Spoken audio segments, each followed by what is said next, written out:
Hello, everyone, and welcome. Thank you so much for jumping on live and just trusting me for the insights. I thought about it after I posted and I went, I know how I felt when I first was transitioning. I felt alone. I felt scared. I felt wrong. There were just so many mixed emotions. It's a grieving process when you leave one thing and start another. Now, so everyone's in a different spot that's watching this, and some of you you don't even know what you're transitioning into. You're just going, I don't even know what to do.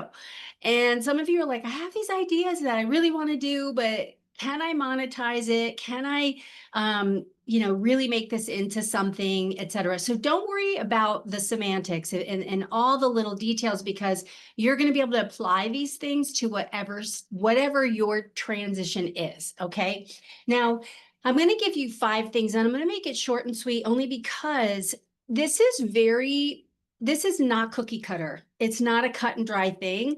I'm going to give you insight that pretty much across the board would be applicable to anybody that's going through a transition. But I do want you to know that there's a lot more depth than what I'm going to give you, and a lot more specifics. But let's just dive right in, and you can always message me with questions. And I'm also going to send you a link that you could schedule a 30-minute discovery call with me if you just wanted to ask me some questions. That would be no charge. I would love to just kind of help you and point you in the right direction. Okay. So the first thing that I did in this transition, and I really believe that this is for anybody that's going through a transition or you feel stuck, and that is spend time clarifying your identity. I talk about this all the time because I feel like it's important no matter where you are in life, because the more self-aware you are, the healthier you're going to show up for other people. The more you're going to have energy to serve and be less focused on yourself, because when you get clear, there isn't always a like, what do you think? And what did they think? Or what are they going to think? And that stops a lot of people from making changes or stepping out in their strengths, is that you're worried that people aren't going to get you, or they're not going to like you or approve. And that only points to the fact that you're not clear on who you are and what you're called to do. So I do a lot of identity work, and because I did it for myself, and that was the one thing in my 57 years of life that has, besides my walk with the Lord, that has changed my life. And that is part of my identity. It is who I am. My true identity is in my faith. But I also want you to know that here's what I found is a lot of people who do a lot of self-help, self-development, and they've done a lot of personal growth still don't know themselves as well as they think they do.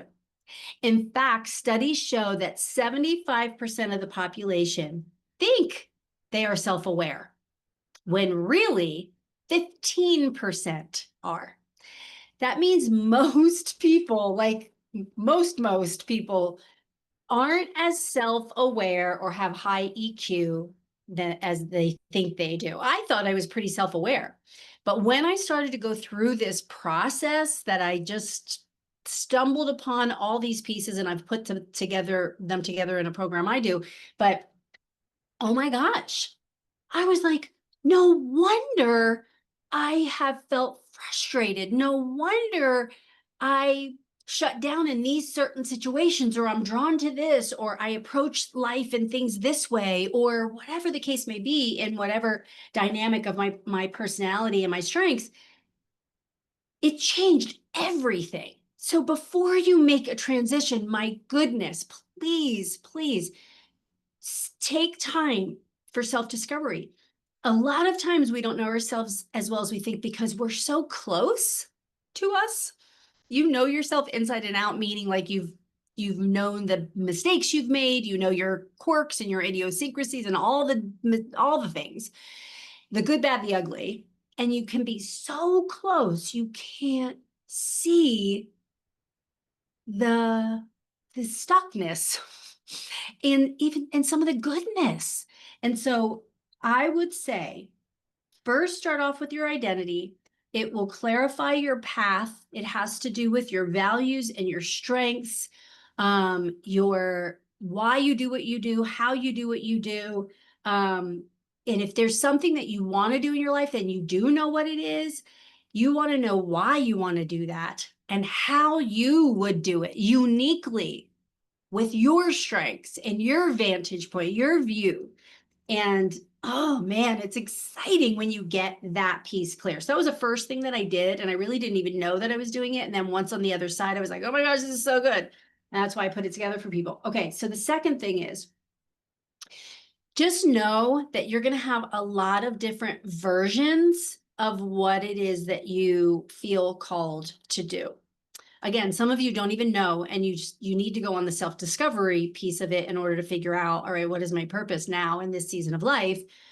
But some of you know, but what you're waiting for is that perfect version and all the lights to be green to take that step out there and to go for it and say, okay, I've always wanted to do this, this, and this. And so I'm going to go for it. Just understand that you have to go for it in order to figure out what you're not going to do and how it's not going to work. I can't tell you the multiple versions of my new business that I came up with. And from between the ranch and what we were going to do here and then coaching, I never thought I'd really coach, but yet I realized that it is really my gift. And so I just didn't want to do it because it seemed like so many people were doing it, but God was like, I don't care. Like, that's what I gifted you to do. And so I've struggled. Okay, so then how would I do it that it's going to fit my personality and the way that I approach people? And it's not the way a lot of people do it. You know, so you have to be okay with yourself, understanding that there's going to be a lot of different versions. So write out one, figure it out, start to implement it, and then maybe pull back. Or get some, I followed people, you know, on Instagram. I did like webinar things, and a lot of it really made me realize I didn't need any of those things. I learned some stuff, but I realized it's in here. And really, truly, what you're called to do and how you're supposed to do it oftentimes is in here. You're just not trusting yourself. So that was the second thing I had to realize is that, oh, it's okay if I kept changing the way I was going to do it. Okay. That was like for a year. I did that. Okay. The third thing that I did that was a game changer was I got coaching and made connections with people that helped me navigate through the decision making. Some of the areas that I wasn't good at, understanding marketing, understanding.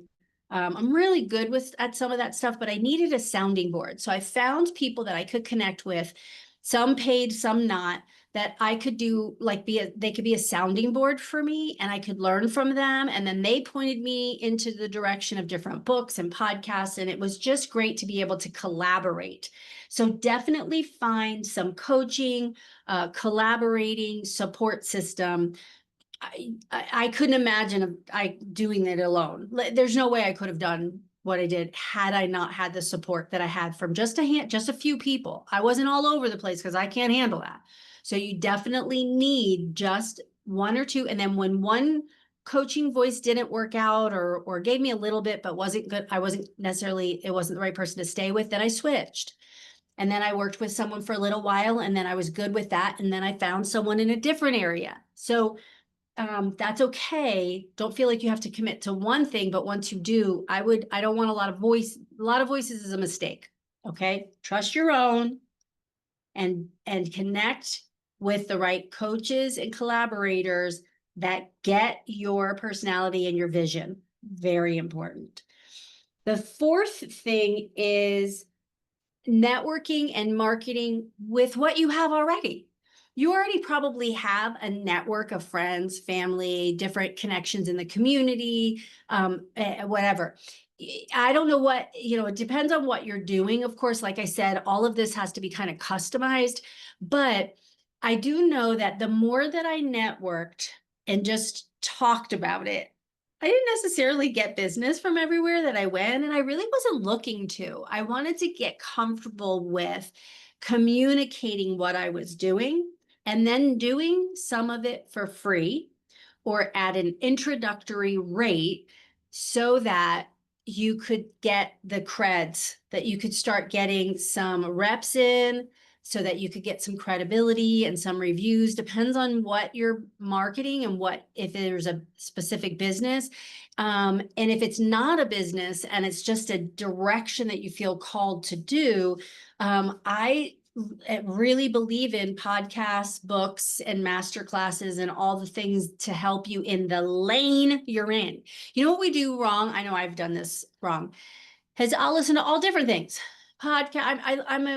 Input is in one of my top 10 strengths. So I love information in the areas that I find interesting, but are they what I'm growing in right now?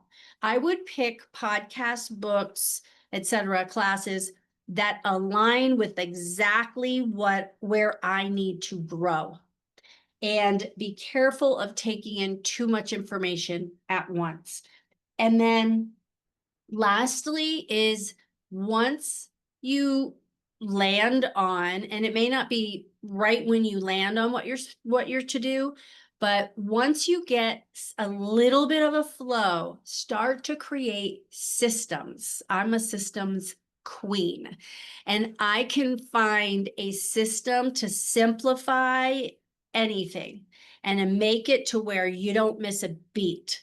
Because once you start going, you're going to feel overwhelmed juggling all the details, because what are you, the president, the CEO, the everything, right? So create systems that can automate, get the tools, the right types of tools and platforms and apps and virtual assistants, whatever, the right ones in place so that you can create the systems to support what you want to do with your time and valuing your talent, being effective and efficient with your money, and then also being professional so that you really do come out on as an excellent business person and not letting things fall through the cracks and look like you don't know what you're doing.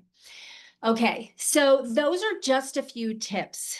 And here's what I thought about before I jumped on here is, you please feel free to schedule that free 30-minute session with me, because if I can help you and I can coach you or support you in any way, great.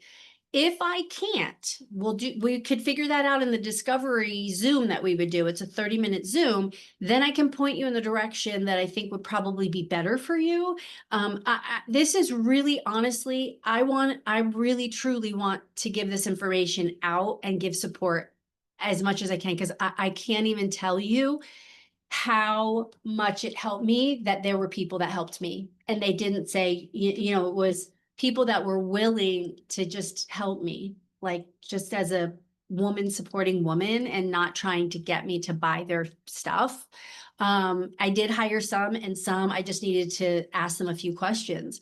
I respect people's time. I know you'll respect mine. And I really believe that this is the season for really people to break free from the box that maybe you felt confined in, that you want to be able to design the life that works for you. And I am an advocate for that. So definitely schedule that. You can check out my website too. If you just want some resources as far as like books and podcasts and things like that, I could definitely give that to you too. Whatever I can do to support you, you let me know. In response for registering this in an email, you're going to get an email that'll have all this different stuff in it. So you pick and choose whatever you want to do.